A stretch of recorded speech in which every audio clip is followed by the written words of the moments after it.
எல்லாருக்கும் வணக்கம். சில பேர் வாழ்க்கையில பாத்தீங்கன்னா, அது அவங்களோட கதை மட்டுமா இருக்காது. அது ஒரு ஊரோட, ஒரு சமுதாயத்தோட கதையா மாறிடும். இன்னைக்கு நாம அப்படிதான் ஒருத்தரோட வாழ்க்கைய பத்தி தெரிஞ்சுக்க போறோம். அமரர் தர்மலிங்கம் துரைலிங்கம். அவரோட வாழ்க்கை நமக்கு என்ன சொல்லுதுன்னு பார்க்கலாமாங்க. வாங்க, முதல்ல வள்ளுவர் சொன்ன ஒரு விஷயத்துல இருந்து ஆரம்பிக்கலாம். வையத்துள் வாழ்வாங்கு வாழ்பவன் வானுரையும் தெய்வத்துள் வைக்கப்படும்.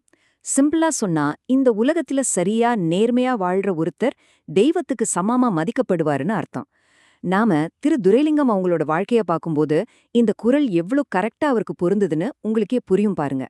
ஆமாங்க, நான் முன்னாடியே சொன்ன மாதிரி இது ஒரு தனி மனுஷனோட கதை இல்ல. இது ஒரு சமூகத்தோட பெருமையா மாறின ஒருத்தரோட கதை. யோசிச்சு பாருங்களேன், ஒரே ஒரு நபரால் எப்படி ஒரு சமூகத்தையே மாத்த முடியும்? எப்படி இவ்ளோ பெரிய தாக்கத்தை உருவாக்க முடியும்? வாங்க, அவரோட பயணத்திலே அதுக்கான பதில தேடலாம். ஓகே, எந்த ஒரு பெரிய கதைக்கும் ஒரு ஆரம்பம் இருக்கும் இல்லையா? இவரோட கதையும் அப்படிதான். முதல்ல அவரோட சின்ன வயசுக்கு போலாம். படிப்பு, ஸ்போர்ட்ஸ், கலைன்னு எல்லாத்துலயும் அவர் எப்படி ஒரு கலக்கினார்னு பாப்போம் வாங்க. சரி, கதை இங்கிருந்து தான் தொடங்குது. 1950 ஜூன் 27. பன்னாகம்னு ஒரு கிராமம். அங்க தர்மலிங்கம் அண்ணம்மா தம்பதிக்கு ஒரு மகனா பிறக்கறாரு, நம்ம திருத்துரைலிங்கம். அவரோட வேர்கள் அந்த மண்ணுல ரொம்ப ஆழமா பதிஞ்சிருந்துச்சு. சின்ன வயசுல இருந்தே இவர் ஒரு ஆல்ரவுண்டர்னு சொல்லலாம். ஒரு பக்கம் பன்னாகம் மேய்கண்டான், சுழிப்புரம் விக்டோரியா கல்லூரின்னு படிப்புல கெட்டிக்காரர். இன்னொரு பக்கம் நேஷனல் லெவல் அத்லீட். அதுலயும் கணக்குல இவர் அடிச்சுக்க ஆளே கிடையாதான், ஒரு ஜீனியஸ்னே சொல்லுவாங்க. இதெல்லாம் பத்தாதுன்னு நாடகத்துல நடிக்கவும் செஞ்சிருக்காரு. பாத்தீங்களா, என்ன ஒரு பன்முகத் திறமை. சரி, இளமை காலம் பிரமாதமா இருந்துச்சு. அடுத்து அவரோட இந்த திறமைகள் எல்லாம் எப்படி ஒரு பயனுள்ள வாழ்க்கையா மாறுச்சுன்னு பாப்போம். அவரோட வேலை, குடும்பம்னு அவரோட அடுத்த கட்ட பயணம் எப்படி இருந்துச்சு, வாங்க தெரிஞ்சுக்கலாம். அவரோட வேலை வாழ்க்கை 1972ல பொலனர்வையில ஒரு டெக்னிக்கல் ஆபீசரா ஆரம்பிக்குது. ஆனா அது அங்க நிக்கல. அடுத்த 33 வருஷம் நினைச்சு பாருங்க, 33 வருஷம் மன்னார், அனுராதபுரம், திருகோணமலையினே இலங்கையோட பல இடங்களுக்கும் போய் ரொம்ப அர்ப்பணிப்போட வேலை செஞ்சிருக்காரு. இந்த பயணத்துக்கு நடுவுல 1981ல வசந்த மலர் அவங்கள கல்யாணம் பண்ணிக்கிட்டு குடும்ப வாழ்க்கையும் அழகா ஆரம்பிச்சாரு. கடைசியா 2005ல ரொம்ப நிறைவான ஒரு சேவைக்கு பிறகு ரிட்டையர் ஆனாரு. வேலை ஒரு பக்கம் இருந்தாலும் குடும்பத்திலேயும் அவர் ஒரு அழுமையான மனுஷனா இருந்திருக்காரு.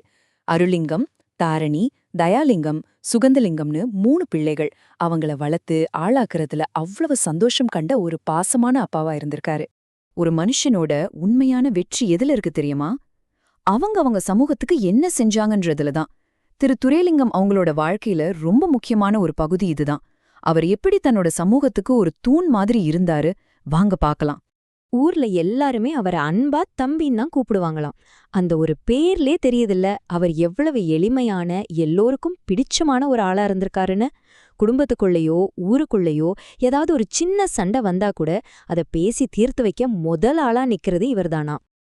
இந்த ஒரு வரிய கேளுங்களேன், இதுவே அவரோட குணத்தை சொல்ல போதும். உதவின்னு யாராவது வந்து நின்னா 2வது தடவை யோசிக்கவே மாட்டாராம். சட்டப்பைக்குள்ள கைய விட்டு அங்க என்ன இருக்கோ அத அப்படியே எடுத்து கொடுத்துடுவாராம். பாருங்க, இதுதான் உண்மையான வள்ளல் குணம். அப்பப்பா, இங்க பாருங்க இந்த லிஸ்ட. அவரோட சமூக பங்களிப்ப பார்த்தா உண்மையிலே மலைப்பா இருக்கு. பழைய மாணவர் சங்கம், கோயில் நிர்வாகம், கிராம அபிவிருத்தி சங்கம், முதியோர் சங்கம், அறக்கட்டளை, ஏன் பிரதேச சபை உறுப்பினரா கூட இருந்திருக்காரு. அவர் கை வைக்காத துறையே இல்லனே சொல்லலாம். இவ்வளவு அமைப்புகள்ல தன்னை இணைச்சுக்கிட்டு ஓயாம அந்த சமூகத்துக்காக உழைச்சிருக்காரு. ஒரு வாழ்க்கை முடியலாம், ஆனா அந்த வாழ்க்கையோட தாக்கம் அது என்னைக்கும் அழியாது.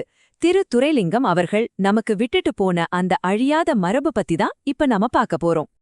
அவரோட வாழ்க்கையோட கடைசி கட்டங்கள்ல தம் பிள்ளைங்களோட திருமணத்தை பார்த்து ரொம்ப சந்தோஷப்பட்டாரு. அதுலயும் முக்கியமா ஜதுஷன், மாதுஷன்னு பேரப்பிள்ளைங்க பிறந்தபோது அவரோட சந்தோஷத்துக்கு அளவே இல்ல. அந்த குழந்தைங்களோட விளையாடின நேரம்தான் அவரோட கடைசி காலத்துல அவருக்கு கிடைச்ச மிகப்பெரிய சந்தோஷம்.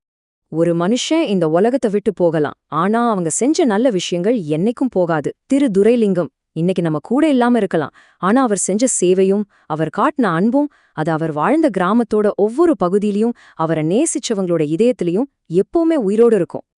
முடிவா இந்த திருக்குறளை பாருங்க. வாழ்க்கை மரணம் பத்தின ஒரு அழகான பார்வை இது. உறங்குவது போலும் சாக்காடு, உறங்கி விழிப்பது போலும் பிறப்பு.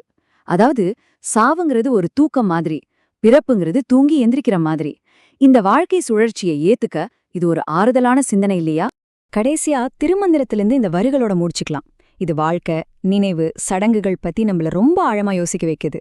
ஊரே கூடி அழுதாலும், பேரை மாத்தி, உடலை எரிச்சாலும் கடைசியில தண்ணியில மூழ்கி நினைப்ப மறந்துடுறாங்கன்னு சொல்லுது. ஆனா ஒரு விஷயம், உடலும் பேரும் போனாலும் அவங்க செஞ்ச செயல்களும் அவங்க விட்டுட்டு போன நல்ல நினைவுகளும் தான் என்றென்றும் நிஜமா வாழுங்கிறத இது நமக்கு உணர்த்துது இல்லையா?